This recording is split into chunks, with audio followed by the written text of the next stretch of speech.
Bonjour à tous, aujourd'hui ce n'est pas une recette cambodgienne ni asiatique, mais bien une recette de pâte à pizza napolitaine. Ceux qui me suivent sur TikTok ou Instagram savent que j'ai ouvert une pizzeria en Pologne en 2019 et dans cette vidéo je vais vous expliquer comment j'ai ouvert une pizzeria, ce qui m'est arrivé et comment je me suis fait scammer. Je vous mets en description la recette détaillée avec toutes les étapes ainsi que les ingrédients et les quantités.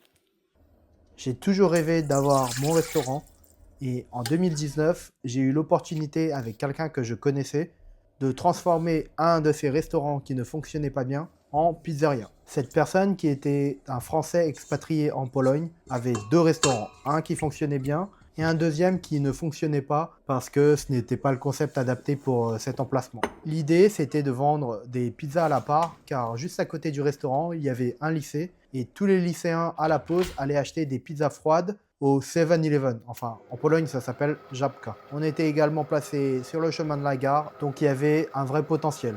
J'ai vérifié le bilan de ces deux entreprises, enfin ces deux restaurants, qu'on a récupérés chez le comptable.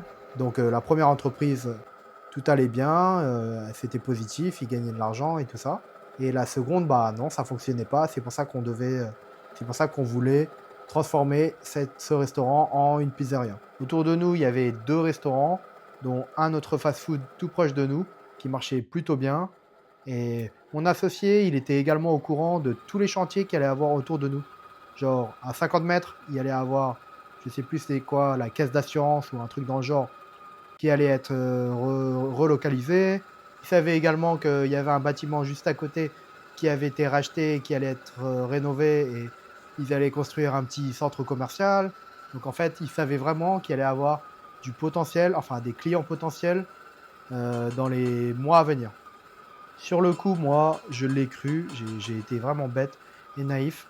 J'ai même pas fait mes propres recherches parce que j'étais un peu aveuglé par le fait que j'allais pouvoir ouvrir mon établissement et voilà, commencer à réaliser un de mes rêves. De plus, sa copine, c'était une avocate, donc de premier abord, ça paraît plutôt sérieux. Les deux, ils m'accompagnent pour tout ce qui est démarche administrative, la création d'entreprise, le comptable, la banque, les trucs d'hygiène, je sais plus, mais tout ça, j'ai été accompagné avec eux. Donc voilà, il y avait beaucoup d'éléments pour me mettre en confiance. J'avais pas vraiment de raison de m'inquiéter. Sa copine avocate, elle fait le contrat. Je le fais lire par un ami qui fait des études de droit. Il me dit qu'il y a des choses qui vont pas. Je signe pas le contrat, je lui dis ce qui va pas et voilà, ils vont faire les changements. Bon, il m'avait mis en confiance, donc on commence à faire des investissements, on achète du matos, on achète un four, on récupère du matos de son premier resto, des tables, des trucs qu'il n'utilise pas dans son premier resto qu'on peut utiliser pour la pizzeria. Il va avoir un autre associé parce qu'il avait un autre business de glace. Il récupère, je sais plus quoi, il récupère une table, je me souviens plus.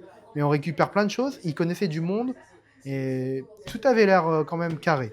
Il y a un autre truc également, c'est que dans le second restaurant, il y avait une pièce, c'était une deuxième cuisine qui n'était pas utilisée. Et en fait, ils sous-louaient cette cuisine à un autre business, une pizzeria en fait. Et cette pizzeria, c'était en fait une pizzeria, vous savez, dans des bars extérieurs qui sont ouverts que l'été. Et ils n'avaient pas d'endroit pour stocker leurs ingrédients et tout ça. Donc ils sous-louaient une pièce de notre restaurant pour stocker tout ça et pour pouvoir effectuer leur pâte à pizza, etc., etc. Et mon associé, il avait négocié avec eux de pouvoir utiliser certains de leurs outils, par exemple un robot mixeur qu'ils avaient. On n'allait pas en acheter, on allait utiliser le leur. Ils allaient nous aider pour tout ce qui est recettes, pâte à pizza, sauce pour les pizzas, enfin un peu de consulting en échange, quoi.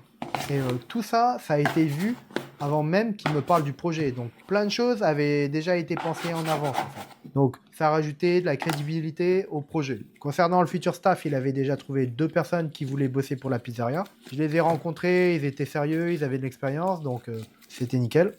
Aussi, il faut savoir que c'était l'été et c'était bientôt la rentrée des classes. Et en fait, on voulait ouvrir pour la rentrée des classes. On a encore quelques travaux à faire avant d'ouvrir. Moi, en 2-3 semaines, je fais que de regarder des vidéos sur YouTube. Je lis plein de trucs sur Internet, des tutos, et j'apprends à faire des pizzas. Il y a également les autres gars de la pizzeria qui nous aident à créer nos recettes. Ok, on est plus ou moins prêt et on fait un soft opening et on démarre gentiment. Franchement, les pizzas, elles étaient bonnes. Enfin, au départ, franchement, c'était pas le top. Mais on s'améliorait de jour en jour. Puis on commençait à avoir des clients réguliers. Il y avait même une personne, un couple, qui venait 2 fois par semaine. Et au fur et à mesure, il ramenait aussi du monde, il ramenait des amis. Et franchement, on était sur la bonne voie. Les soucis commencent à arriver avec mon associé. Il vient pas aider. Il y a des problèmes sur la livraison d'ingrédients et tout ça. Il n'a pas le temps, il est occupé dans son autre resto et tout ça. Enfin, il baratine. Moi, je suis obligé de rester et faire tourner le resto. Et un jour, j'ai une personne qui arrive dans le restaurant, il me demande qui je suis. Et il se présente et en fait, c'est le propriétaire des lieux du restaurant, enfin du local. Il cherche à voir mon partenaire pour régler un problème parce qu'il n'a pas payé le loyer depuis apparemment 10 mois. Ils font une réunion avec 2 autres personnes, il me semble que c'est les parents, mais c'est aussi les proprios, quoi. J'apprends également qu'il n'a pas payé l'électricité et que s'il ne paye pas, à la fin du mois, il n'y aura plus d'électricité ou un truc dans le genre. Donc, du coup, je pourrais plus bosser. Et je sais pas comment il arrive à s'en sortir, mais il arrive à faire comprendre aux proprios que à la fin de la semaine, il va payer l'électricité et qu'il va commencer à payer peut-être 30% du loyer et qu'il paiera le reste plus tard. Donc, il lui fera un avertissement. Ok, si tu fais pas ça, t'es mort, on t'envoie à la justice.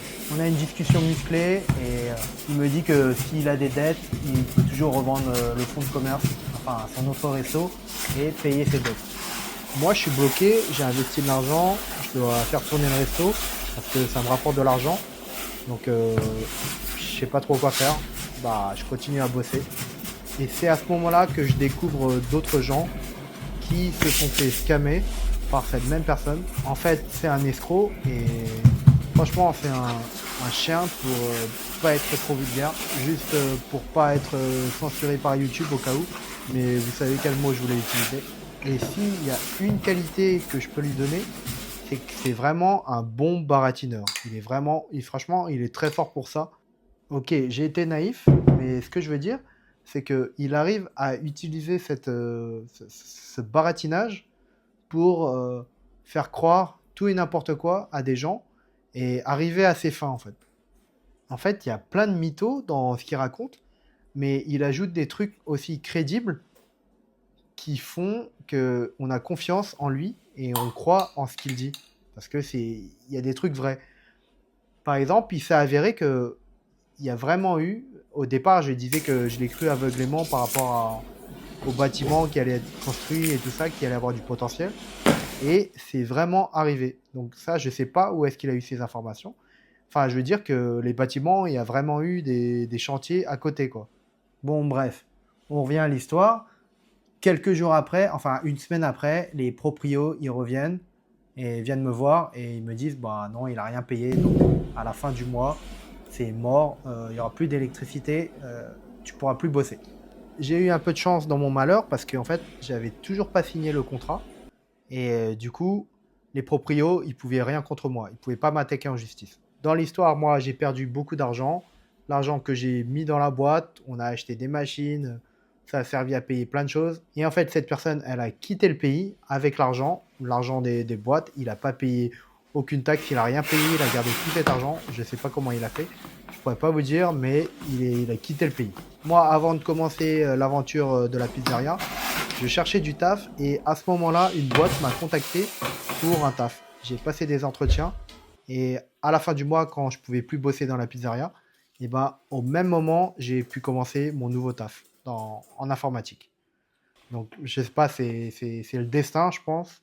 J'ai vraiment eu de la chance parce que je commençais à être dans la merde et j'ai eu une opportunité de taf et je l'ai pris. Et c'est comme ça que j'ai tout quitté. Bon, voilà pour la petite histoire de comment je me suis mis à créer des pizzas, comment j'ai appris à faire des pizzas. Et si tu es encore là, je voulais te remercier d'avoir écouté jusqu'au bout. Concernant l'histoire, j'ai essayé de dire seulement les faits qui étaient importants, mais j'ai sûrement oublié plein de choses. Enfin, j'ai essayé d'aller à l'essentiel. Si vous avez des questions, n'hésitez pas à les écrire en commentaire. J'y répondrai soit par écrit, ou s'il y a vraiment beaucoup de questions, alors je ferai une vidéo où je répondrai à toutes vos questions. Voilà, encore merci, et n'oubliez pas que vous pouvez retrouver toute la recette en détail en description de la Bon vidéo. appétit. Si vous souhaitez me soutenir, vous pouvez mettre un j'aime sur la vidéo et vous abonner à ma chaîne. Allez, ciao!